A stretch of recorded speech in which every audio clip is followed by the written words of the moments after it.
Je vois très bien. Bonsoir, maître Fabrice Dividio. Vous êtes l'avocat de Didier Raoult. Merci d'être avec nous. Alors, nous, on le connaît bien, évidemment, dans notre région. Je vais vous reposer la même question que je viens de poser à Éric Revel. Est-ce que vous pensez que les gens qui portent plainte, qui signalent le professeur Didier Raoult, le font pour faire de la communication ?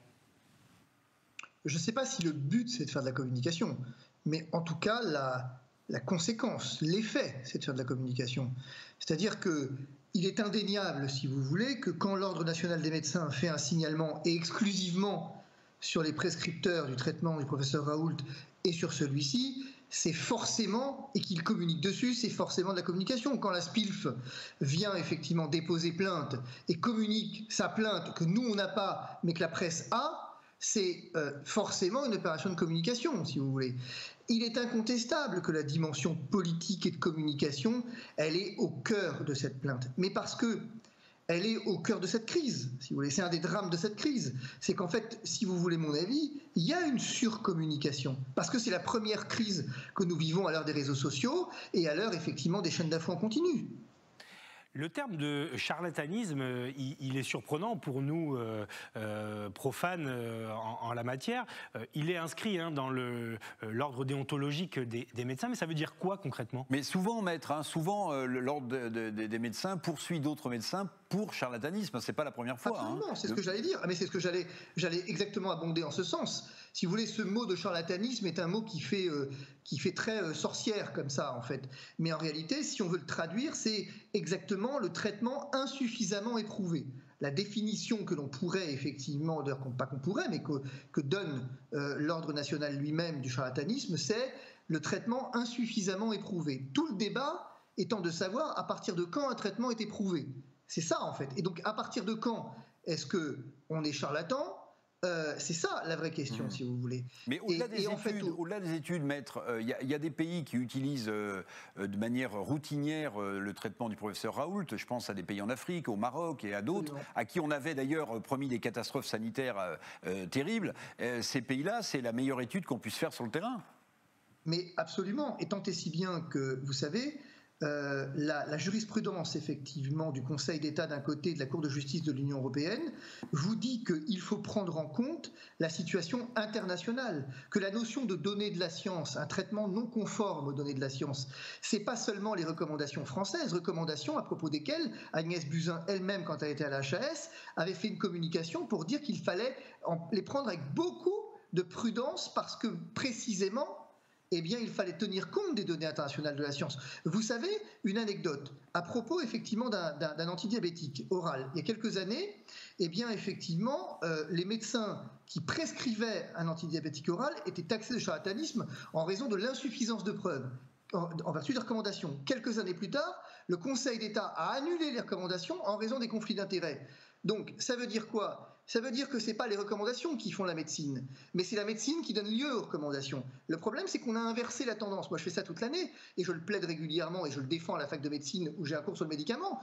Je dis, mais attention, c'est bien l'inverse. C'est la médecine qui donne lieu aux recommandations, et pas l'inverse. Maître, une précision, parce que j'ai entendu le président de la Société de pathologie infectieuse de langue française s'exprimer aujourd'hui dans de nombreux médias, dire des choses plutôt graves, à mon sens, parce qu'il laisse entendre qu'il pourrait y avoir eu des décès suite à la prise d'hydroxychloroquine, non pas suite aux prescriptions du professeur Didier Raoult, mais parce qu'on en a fait la promotion et que finalement l'automédication aurait pu créer des drames.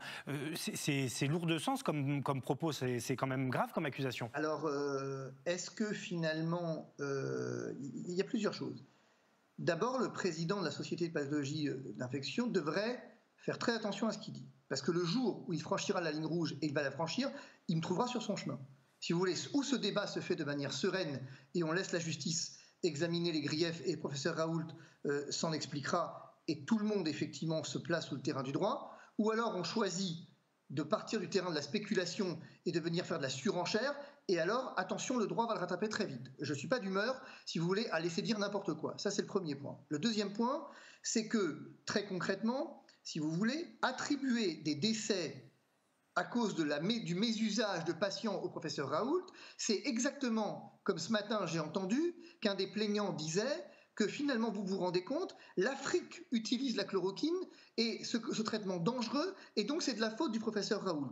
Je vais vous dire un truc, je vais vous faire une révélation sur votre plateau en exclusivité. Le professeur Raoult n'a pas assassiné Kennedy. Il n'est pas responsable de l'assassinat de Kennedy. Comme ça, c'est dit, et on ne pourra pas le poursuivre pour l'assassinat de John Fitzgerald Kennedy, parce qu'il ne manque plus que ça maintenant, si vous voulez. La prochaine étape, c'est l'assassinat de Kennedy. Qu'est-ce qu'il risque concrètement, du coup, le professeur Didier Raoult? On parle d'un simple avertissement à la radiation. Est-ce que c'est vraiment le risque principal, qu'il soit radié? La radiation, ça paraît peu probable. Ouais. Alors, je vais vous dire, ça dépend. Votre question, il y en a deux. Il y a qu'est-ce qu'il risque abstraitement, c'est-à-dire qu'est-ce qu'il risque en droit, et qu'est-ce qu'il risque dans les circonstances de l'espèce. En droit, la chambre disciplinaire, enfin le code de déontologie est ainsi fait que c'est pas comme au pénal. Au pénal, vous avez des échelles de peine en fonction des comportements. Le viol, ça vaut tant, le vol, ça vaut tant. En disciplinaire, c'est différent. Vous avez une échelle de peine qui va de l'avertissement à la radiation, sans considération des faits qui vous sont reprochés. La juridiction apprécie souverainement si, en fonction des faits, vous méritez telle peine ou telle peine. Donc elle peut aller effectivement de l'avertissement à la radiation. Mais, il y a un mais, c'est que concrètement dans cette affaire, il y a plusieurs points déjà. C'est qu'il y a un premier point qui n'aura échappé à personne, c'est que le professeur Raoult a un double statut. Il est praticien, mais par ailleurs professeur des universités. Et que déjà, il va falloir effectivement faire une scission entre ce qui relève de propos tenus en qualité de professeur des universités, de ce qui relève éventuellement de propos tenus en qualité de médecin. La Chambre n'étant compétente que pour ces seuls derniers. Et quant à ce qui risque concrètement dans une affaire comme ça, par habitude, ce que je peux vous dire, et c'est pour ça que je vous disais en premier lieu que tout ça quand même est quand même de la communication, parce que je ne vois pas, alors qu'il bénéficie d'un soutien international inconditionnel, moi j'ai, vous savez, quelque chose d'intéressant. Vous savez que devant la chambre disciplinaire, on peut être accompagné d'un avocat, bien sûr, mais également de médecins. Eh bien moi, j'ai des médecins qui se sont positionnés, des médecins français, des médecins italiens, des médecins anglais, qui se sont positionnés en disant « Nous, on veut bien venir défendre le professeur Raoult devant la chambre disciplinaire pour témoigner de la justesse de ses propos et de la justesse des prescriptions que nous avons appliquées. » Pour le professeur Raoult, les choses ont pris un tournant quand même assez grave. On dit qu'il a été menacé de mort.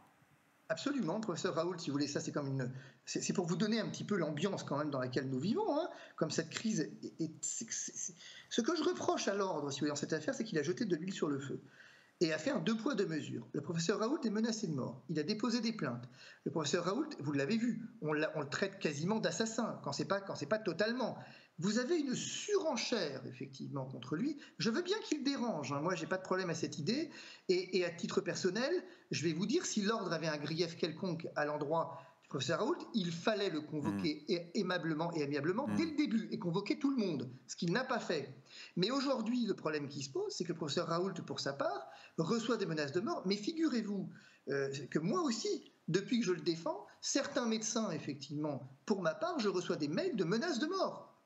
On en est là quand même, si vous voulez. Mais quel est le but de toute cette manœuvre? Quel est le but de toute cette manœuvre? Il y a d'un côté un produit qui marcherait et qui coûte pas cher, et de l'autre côté des laboratoires qui investissent beaucoup pour trouver un vaccin qu'il faudra bien vendre à des milliards de personnes. C'est ça le but de la manœuvre?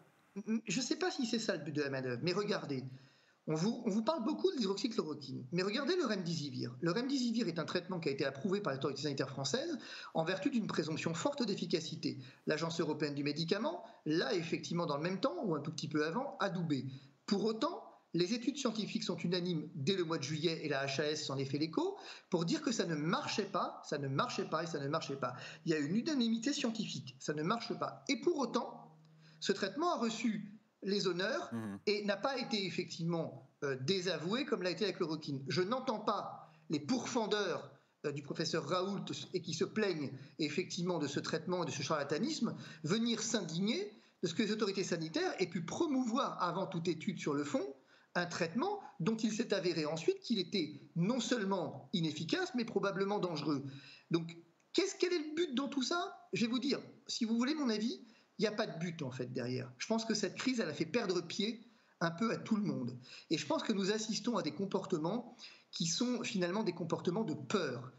Nous avons, avec cette peur, elle vient... Est-ce que vous vous rendez compte de l'état de terreur dans lequel on vit en fait aujourd'hui? Une dernière question en 2 mots. On peut espérer une comparution à quel délai, vous le savez ça? Oui, en général, enfin à Marseille, c'est entre 5 et 7 mois. Ouais, donc c'est pas pour tout de suite. Merci beaucoup. Non, mais c'est sûr qu'il va se passer des choses quand même. Ouais, merci beaucoup, maître Fabrice Divisio, en tout cas avocat de Didier Raoult, pour toutes ces précisions ce soir en direct sur les antennes d'Azur TV, et à très bientôt. Il faut dire que